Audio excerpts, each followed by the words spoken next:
কেতিয়াবা যদি আৰক্ষীৰ বেষ্টনীৰ পৰাই পলাই যায় অভিযুক্ত, আন কেতিয়াবা আৰক্ষীৰ হাতত নাথাকে জব্দকৃত ড্ৰাগছৰ তথ্য। উচ্চ ন্যায়ালয়ত চলি থকা গোচৰত ওলাই পৰিছে আৰক্ষীৰ ব্যৰ্থতা। তদন্তকাৰী বিষয়াই ন্যায়ালয়ত দিব নোৱাৰিলে তথ্য প্ৰমাণ। প্ৰকৃত দোষীও আৰক্ষীৰ এনে কৰ্মকাণ্ডৰ বাবেই সাৰি যায় নেকি? ডিজিপি পঞ্জীয়কলৈ বিশেষ নিৰ্দেশ গুৱাহাটী উচ্চ ন্যায়ালয়ৰ।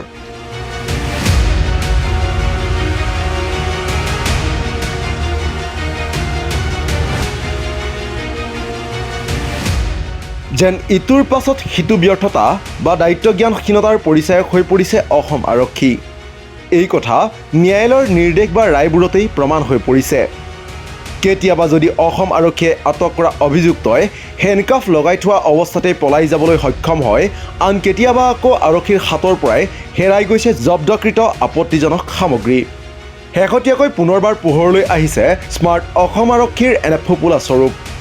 মন কৰিবলগীয়া যে বিগত বৰ্ষৰ জুলাই মাহত কাৰ্বি আংলঙৰ স্থানীয় আদালতে দুগৰাকী অভিযুক্তক দোষী সাব্যস্ত কৰি 10 বছৰৰ কাৰাদণ্ড দিছিল।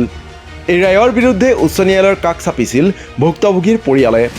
তাৰ পাছতেই উচ্চ ন্যায়ালয়ে ডিজিপি জি.পি. সিঙক দিছে বিশেষ নিৰ্দেশ।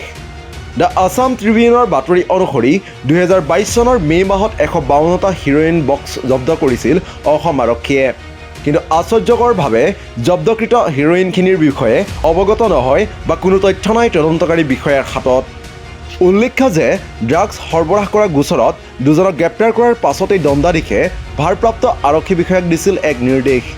নিৰ্দেশ আছিল যে ফৰেনচিক ছায়েন্স লেবৰেটৰীৰ পৰা জব্দকৃত সামগ্ৰীসমূহৰ প্ৰতিবেদন পোৱাৰ পাছতেই 30 দিনৰ ভিতৰত ডিষ্ট্ৰিক্ট ড্ৰাগ ডিছপ'জিবল কমিটিক সেইসমূহ পদাৰ্থৰ ক্ষেত্ৰত ব্যৱস্থা গ্ৰহণ কৰিবলৈ আবেদন কৰিব লাগিব। আৰু সেইমতে ড্ৰাগছ নিষ্কাশন সমিতিয়ে আইন অনুসৰি সিদ্ধান্ত গ্ৰহণ কৰিব। কিন্তু তাৎপৰ্যকৰ কথা যে ট্ৰায়েল কোৰ্ট অথবা দণ্ডাধীশৰ ৰেকৰ্ডত জব্দকৃত দ্ৰব্যৰ কোনো উপলব্ধতাৰ তথ্য নাই। আনকি নিষ্কাশন কৰিবলগীয়া জব্দকৃত হিৰ'ইনৰ তথ্যৰ লগতে নিয়মমতে থাকিবলগীয়া মালখানাতো তেনে কোনো সামগ্ৰীৰ তথ্য নাই। কেৱল সেয়াই নহয়, সন্দেহযুক্ত নিচাযুক্ত দ্ৰব্যসমূহ নিষ্কাশন কৰি ধ্বংস কৰি পেলোৱাৰো নাই কোনো তথ্য। এইদৰেই ন্যায়াধীশ এ.ডি. চৌধুৰীৰ বিচাৰপীঠখনে দাঙি ধৰিছে মন্তব্য। এই ক্ষেত্ৰত সন্দেহৰ অৱতাৰণা হয় যে সন্দেহযুক্ত দ্ৰব্যসমূহ কোনো স্বতন্ত্ৰ সাক্ষীৰ সাক্ষাতে জব্দ কৰা সময় আৰু একে স্থানতে চিল কৰিছিল নে অন্য কোনো স্থানত সাক্ষীৰ উপস্থিতিত বেলেগ সময়ত চিল কৰা হৈছিল।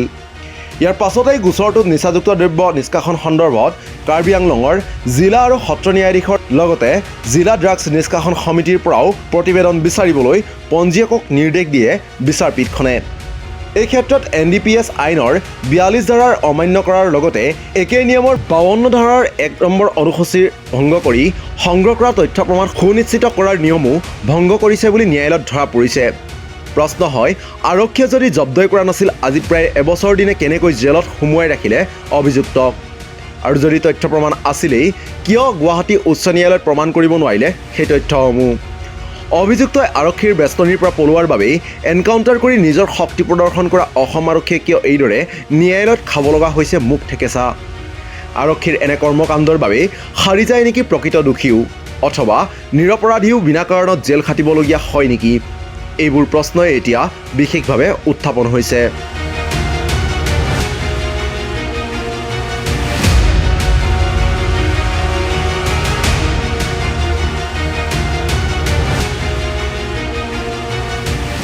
নিউজ ডেস্ক ৰিপৰ্ট, দি ক্ৰছ কাৰেণ্ট।